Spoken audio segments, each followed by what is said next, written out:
ಏನು ಇದು ಬಾಲ ಗರ್ಭಿಣಿಯರಾಗಿರ್ತಕ್ಕಂಥ ಮಾಹಿತಿ ಇದೆ. ದಯಮಾಡಿ ಆ ಮಾಹಿತಿನ ತಾವು ಪರಿಶೀಲನೆ ಮಾಡಬೇಕು. ಜೊತೆಗೆ ಜಿಲ್ಲಾವಾರು ಕೂಡ ಇದೆ ನನ್ನ ಹತ್ರ. ಯಾವ್ಯಾವ ಜಿಲ್ಲೆಯಲ್ಲಿ ಎಷ್ಟೆಷ್ಟು, ಬಾಗಲಕೋಟೆಯಲ್ಲಿ 889 ಜನ ಬಾಲ ಗರ್ಭಿಣಿಯರಾಗಿರ್ತಕ್ಕಂಥದ್ದಿದೆ. ಕೊಪ್ಪಳದಲ್ಲಿ 617 ಜನ ಬಾಲ ಗರ್ಭಿಣಿಯರಾಗಿದ್ದಾರೆ. ಮತ್ತು ಬಳ್ಳಾರಿನಲ್ಲಿ 850 ಜನ ಬಾಲ ಗರ್ಭಿಣಿಯರು. ಬೆಳಗಾವಿಯಲ್ಲಿ 2622. ಈ ಥರ ಎಲ್ಲ ಜಿಲ್ಲೆನಲ್ಲೂ ಸುಮಾರು 26,000 ಜನ 18 ವರ್ಷಕ್ಕಿಂತ ಕೆಳಪಟ್ಟಂಥವರು ಬಾಲ ಗರ್ಭಿಣಿಯರಾಗಿರ್ತಕ್ಕಂಥ ವರದಿ ಇದೆ. ಇದು ಶೋಚನೀಯ. ಸಮಾಜದಲ್ಲಿ ಯಾವ ರೀತಿ ನಾವು ಸಮಾಜದಲ್ಲಿ ಕೊಂಡೊಯ್ತಾ ಇದ್ದೀವಿ ಅಂತಕ್ಕಂಥದ್ದು ಗೊತ್ತಾಗ್ತಾ ಇಲ್ಲ. ಇದಕ್ಕೆ 3 ಇಲಾಖೆಗಳು ಕೂಡ ಒಂದಾಗಬೇಕು. ನಮ್ಮ ದಿನೇಶ್ ಗುಂಡೂರಾವ್ ಮತ್ತು ಮಹಿಳಾ ಮತ್ತು ಮಕ್ಕಳ ಕಲ್ಯಾಣ ಇಲಾಖೆ ಮತ್ತು ಪೊಲೀಸ್ ಇಲಾಖೆ 3 ಆಗಿ ಶಿಕ್ಷಣ ಇಲಾಖೆನೂ ಕೂಡ ಒಳಗೊಂಡು ಇವತ್ತು ಪ್ರೌಢ ಶಿಕ್ಷಣದಲ್ಲಿ ನಾವು ಇದನ್ನು ಅಲ್ಲಿ ಇದನ್ನು ಕೂಡ ಒಂದು ಪಾಠವನ್ನು ತರಬೇಕಾಗ್ತದೆ. ಅದನ್ನು ದಯಮಾಡಿ ತಂದರೆ ಒಳ್ಳೆಯದು ಅಂತಕ್ಕಂಥದ್ದನ್ನ ಹೇಳಲಿಕ್ಕೆ ಬಯಸ್ತೇನೆ. ಮತ್ತು ಈ ಸೈಬರ್ ಕ್ರೈಮ್ನ ಇದರಲ್ಲಿ ಅವರು ಇದನ್ನು ತಡೆಗಟ್ಟಲಿಕ್ಕೆ ಏನೇನು ಮಾಡಬೇಕು, ಈ ಸೋಷಿಯಲ್ ಮೀಡಿಯಾ ಇರ್ಬೋದು, ಫೇಸ್ಬುಕ್ಕು, ಟ್ವಿಟರ್, ಇದರಲ್ಲೆಲ್ಲ ಕೂಡ ಆ್ಯಡ್ಸು ಆಟೋಮೆಟಿಕ್ಕಾಗಿ ಇವ್ರು ಏನಾದ್ರು ಬೇರೆ ನೋಡ್ತಾ ಇದ್ರು ಕೂಡ ಈ ಥರ ಸೆಕ್ಷುವಲ್ ಆ್ಯಡ್ಸ್ ಬರ್ತಾ ಇರ್ತಕ್ಕಂಥದ್ದನ್ನೆಲ್ಲ ನೋಡಿ ಮಕ್ಕಳು ಇದರಿಂದ ಸಾಕಷ್ಟು ದುಷ್ಪರಿಣಾಮಕ್ಕೆ ಒಳಗಾಗ್ತಾ ಇದ್ದಾರೆ. ಇದೆಲ್ಲದನ್ನು ಕೂಡ ಕಡಿವಾಣ ಹಾಕಬೇಕು. ಮತ್ತು ಇವತ್ತು ರಾಜ್ಯದಲ್ಲಿ 4 ತಿಂಗಳಲ್ಲಿ 979 ಬಾಲಕಿಯರ ಮೇಲೆ ಅತ್ಯಾಚಾರ ಆಗಿದೆ ಅಧ್ಯಕ್ಷ. ದಯಮಾಡಿ ಇದೆಲ್ಲದನ್ನು ಕೂಡ ಕಡಿವಾಣ ಹಾಕಬೇಕು. ಇದೆಲ್ಲಿಗೆ ಪರಿಸ್ಥಿತಿ ಹೋಗ್ತದೆ ಅಂತಕ್ಕಂಥದ್ದು ನಮಗೆ ಗೊತ್ತಾಗ್ತಾಯಿಲ್ಲ. ಮಕ್ಕಳ ಮೇಲೆ ಸಾಕಷ್ಟು ದುಷ್ಪರಿಣಾಮ ಬೀರ್ತಾ ಇದೆ.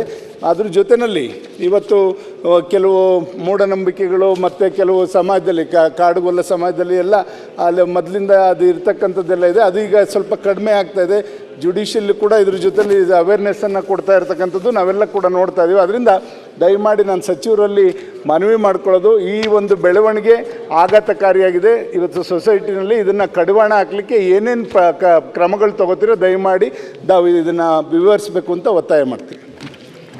ಸನ್ಮಾನ್ಯ ಅಧ್ಯಕ್ಷರೇ, ಶಾಸಕರ ಒಂದು ಕಾಳಜಿ ಬಗ್ಗೆ ನಾನು ಅಭಿನಂದನೆಯನ್ನು ಸಲ್ಲಿಸ್ತೀನಿ. ಬರೀ ಅವ್ರಿಗಷ್ಟೇ ಅಲ್ಲ, ಸಮಾಜದಲ್ಲಿರುವಂಥ ಎಲ್ಲ ಸಾಮಾಜಿಕ ಕಳಕಳಿ ಬದ್ಧತೆಯನ್ನು ಹೊಂದಿದಂಥ ಎಲ್ಲರಿಗೂ ಕೂಡ ಇದ್ರ ಬಗ್ಗೆ ಚಿಂತನೆ ಇದೆ ಮತ್ತು ಕಾಳಜಿ ಇದೆ. ಅದರಲ್ಲೂ ವಿಶೇಷವಾಗಿ ನಮ್ಮ ಸರ್ಕಾರ ಬಂದ ಮೇಲೆ ಬಹಳಷ್ಟು ಈ ಆಡಳಿತದಲ್ಲಾಗಲಿ ಅಥವಾ ವಿಶೇಷವಾಗಿ ಬಾಲ ಗರ್ಭಿಣಿಯರು ಮತ್ತು ನಾವು ಬಾಲ್ಯ ವಿವಾಹ ಅಂತ ಇದನ್ನು ತಡೆಗಟ್ಟಲಿಕ್ಕೆ ಭಾಳಷ್ಟು ಕಾನೂನುಗಳ ತಿದ್ದುಪಡಿಯನ್ನು ತಾವು ನೋಡಿರ್ಬೋದು. ನಿನ್ನೆ ನಾವು ಬಾಲ್ಯ ವಿವಾಹ ವಿಧೇಯಕವನ್ನು ಸದನದಲ್ಲಿ ಮಂಡಿಸಿದ್ದೀವಿ.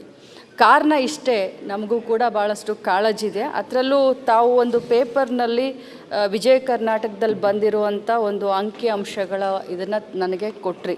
ಬಟ್ಟು ನಮ್ಮ CWC ಅಂತ ಇರುತ್ತೆ, ಮಕ್ಕಳ ರಕ್ಷಣಾ ಸಮಿತಿ ಅಂತ ಇರುತ್ತೆ ಪ್ರತಿಯೊಂದು ಜಿಲ್ಲೆಯಲ್ಲಿ. ಅದರಲ್ಲಿ ಬೆಂಗಳೂರಿನಲ್ಲಿ 4 ಇದೆ, ಯಾಕೆಂದರೆ ದೊಡ್ಡ ಜಿಲ್ಲೆ ಇರೋದ್ರಿಂದ. ಉಳಿದ ಜಿಲ್ಲೆಯಲ್ಲಿ ಒಂದೊಂದು ಮಕ್ಕಳ ರಕ್ಷಣಾ ಸಮಿತಿ ಅಂತ ಇರುತ್ತೆ. ನಮ್ಮ ಮಕ್ಕಳ ರಕ್ಷಣಾ ಸಮಿತಿಯ ಎದುರುಗಡೆ ಬಂದಂಥ ಈ ಬಾಲ ಗರ್ಭಿಣಿಯರ ಸಂಖ್ಯೆಗಳನ್ನು ನಾನು ಈಗಾಗಲೇ ತಮಗೆ 2022-23ರಲ್ಲಿ ಏನಿತ್ತು, 23-24ರಲ್ಲಿ 24-25ರಲ್ಲಿ 685 ಅಂತ ತಮಗೆ ಉತ್ತರದಲ್ಲಿ ನಾನು ಒದಗಿಸಿದ್ದೀನಿ. ಇನ್ನು ಇದು RCH ಪೋರ್ಟಲ್ನಲ್ಲಿ ಯಾವ ಆಧಾರದ ಮೇಲೆ ಇಷ್ಟೊಂದು ದೊಡ್ಡ ಸಂಖ್ಯೆ ಬಂದಿದೆ, 26,000 ಅಂತಂದರೆ ಇದು ನಿಜವಾಗ್ಲೂ ಬಹಳಷ್ಟು ಗಂಭೀರವಾದಂಥ ಸಮಸ್ಯೆ. ಅದರಲ್ಲೂ ನೀವು ನನ್ನ ತವರು ಜಿಲ್ಲೆಯಾದಂಥ ಬೆಳಗಾವಿನಲ್ಲಿ 2,000 ಮೇಲೆ ಬಾಲ ಗರ್ಭಿಣಿಯರು ಅಂತ ಈಗ ಉಲ್ಲೇಖ ಮಾಡಿದ್ರಿ.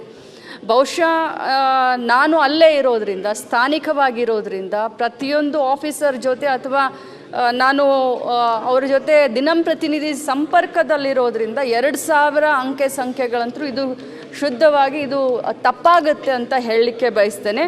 ಅದರ ಜೊತೆಯಲ್ಲಿ ನೀವು ವಿಶೇಷವಾಗಿ ಅದರ ಜೊತೆಯಲ್ಲಿ ಎತ್ತರಗೋಸ್ಕರ ಬಾಲ ಗರ್ಭಿಣಿಯರಾಗಿದ್ದಾರೆ ಅನ್ನುವಂಥ ಆಧಾರವನ್ನು ಕೂಡ ನಾನು ಹೇಳಿದ್ದೀನಿ.